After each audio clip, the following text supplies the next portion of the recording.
Hello दोस्तों, आप सभी का हमारे YouTube चैनल बेसिक शिक्षा में स्वागत है। मैं नीरज कुमार आप सभी का स्वागत करता हूं।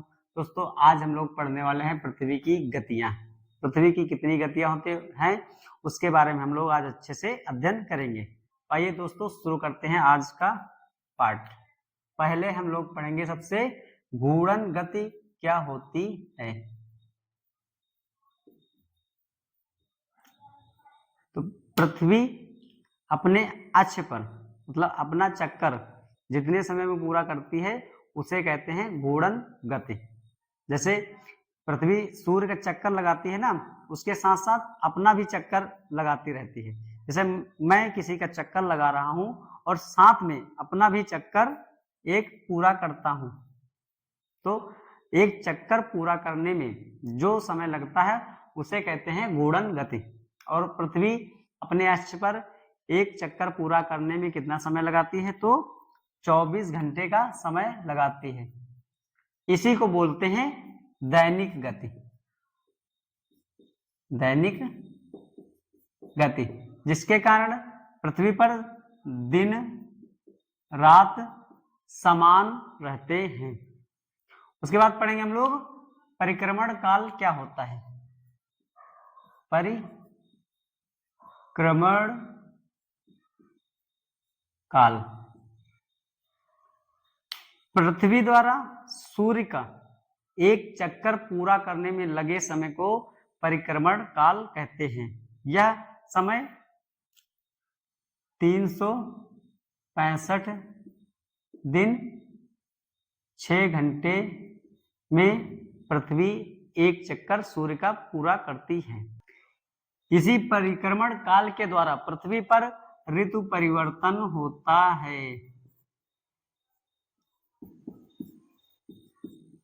अगर पूछा जाए कि ऋतु परिवर्तन किसके कारण होता है, तो परिक्रमण काल के कारण।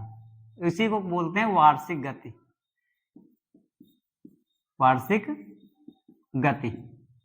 अब दोस्तों, हम लोग इस 6 घंटे को 3 साल नहीं लिखते हैं और चौथे साल एक दिन बढ़ जाता है। वो कैसे दोस्तों, उसको आइए समझते हैं।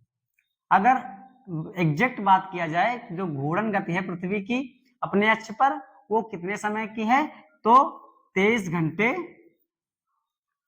56 मिनट की है।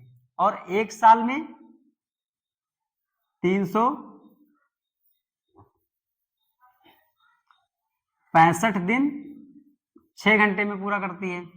ऐसे दूसरे साल भी, ऐसे तीसरे साल भी और ऐसे चौथे साल भी। 6 देखो करके 24 घंटे हो गए और चौथे साल वही एक दिन बढ़ जाता है। चौथे साल हो जाता है 366 दिन। और जो 28 दिन की फरवरी होती है उसको कर दिया जाता है 29 दिन की फरवरी। उसी को कहते हैं लीप ईयर। लीप ईयर कैसे पहचाना जाता है दोस्तों, तो जैसे अभी हम लोग एग्जाम्पल पहले समझते हैं। 2000 लिखा है, 2004 लिखा है, 2008 लिखा है, 2012 लिखा है, 2016। तो जिस साल मतलब कि जिस ईयर में 4 का पहाड़ा आता हो उसको कहते हैं लीप ईयर। उस साल 29 दिन की फरवरी होगी। आशा करता हूं दोस्तों ये अच्छे से आप लोगों को समझ में आया होगा। घूर्णन गति और परिक्रमण काल, ठीक है, और जो ये लीप ईयर होता है उसको आप लोग अच्छे से समझ गए होंगे। आगे पढ़ते हैं हम लोग उपसौर और अपसौर की घटना के बारे में।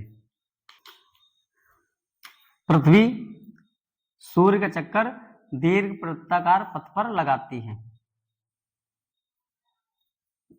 और पृथ्वी की 3 दूरियां होती हैं।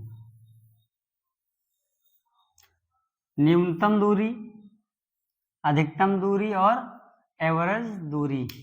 पृथ्वी की 3 दूरियां होती हैं। पृथ्वी की अधिकतम दूरी सूर्य से होती है 15.21 करोड़ किलोमीटर एवरेज दूरी होती है। एवरेज दूरी होती है पृथ्वी की सूर्य से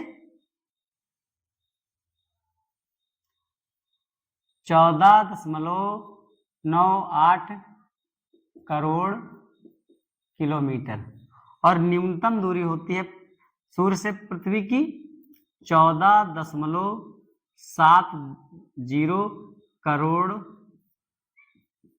किलोमीटर। तो ये 3 दूरियां पृथ्वी की सूर्य से होती हैं। हम लोग जो दूरी यूज करते हैं जो वो है एवरेज दूरी, जिसे खगोलीय दूरी कहते हैं। खगोलीय दूरी।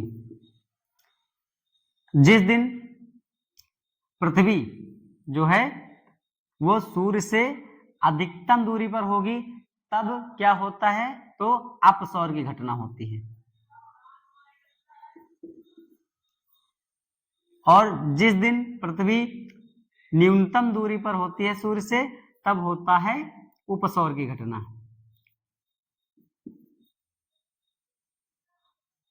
और यह कब होता है? 3 जनवरी को। अपसौर 4 जुलाई को होता है। तो हम लोग समझ गए कि उपसौर और अपसौर की घटना कब होती है। अगर इंग्लिश में बात किया जाए तो इसको बोलते हैं एपीहीलियन और इसको बोलते हैं फेरीहीलियन।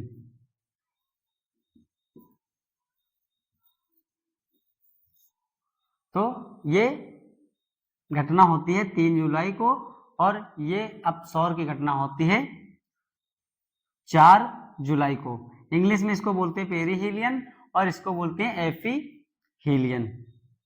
ठीक है दोस्तों, तो हमें उपसौर और अपसौर की घटना अच्छे से समझ में आ गया। अब हम लोग समझते हैं कि हमारी पृथ्वी पर दिन रात और ठंडी और गर्मी कैसे होती है। हमारी पृथ्वी अपने अक्ष पर 23.5 डिग्री झुकी है। हमारा देश है उत्तर पूर्व में। देखो, जब सूर्य की किरणें हमारी पृथ्वी पर हमारे देश की तरफ लंबवत पड़ती हैं एकदम सामने सीधे, तब गर्मी के दिन होता है और इस साइड के जितने भी देश हैं वहां पर ठंडियों का मौसम होता है। और जब पृथ्वी इधर घूमकर आती है न्यूनतम दूरी पर तो हमारा देश यहां हो जाता है। तो उस साइड देखो, जो इधर के देश होंगे वहीं पर सही से सूरज की किरणें पड़ पाएंगी, मतलब सीधी एकदम। तो यहाँ पर होगा गर्मी का दिन और यहाँ पर होगा ठंडी का दिन।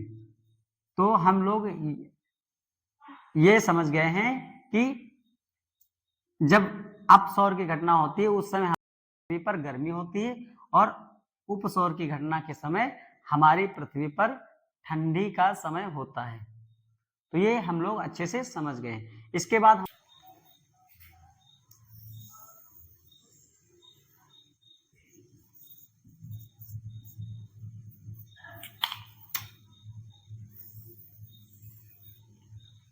विषुवत रेखा पृथ्वी को 2 बराबर भागों में बांट देती है।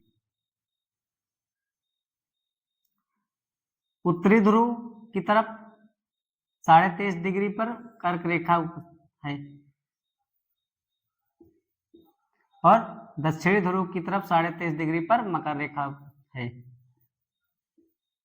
अब सूर्य की किरणें जब सीधा कर्क रेखा पर पड़ती हैं, जब कर्क रेखा पर सीधा पड़ती हैं तो उस दिन को क्या कहते हैं? तो उसको कहते हैं कर्क संक्रांति। संक्रांति। और यह कब होता है? तो 21 जून को। 21 जून को। अब सूर्य की किरणें जब सीधा विषुवत रेखा पर पड़ती हैं तब क्या होता है? तो उसको कहते हैं विषुव।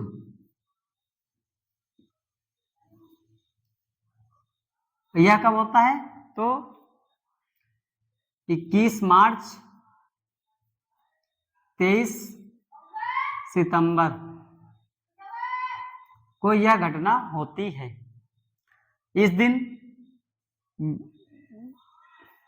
इस समय पृथ्वी पर दिन रात बराबर होते हैं जब विषुवत रेखा पर सूर्य सीधा चमकता है।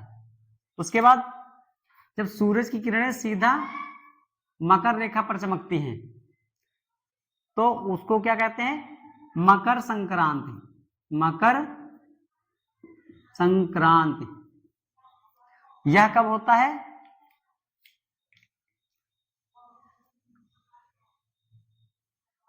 22 दिसंबर को। तो हमें ये तीनों घटनाएं पता हो गई। सूर्य जब कर्क रेखा पर चमकता है सीधा, तब क्या होता है?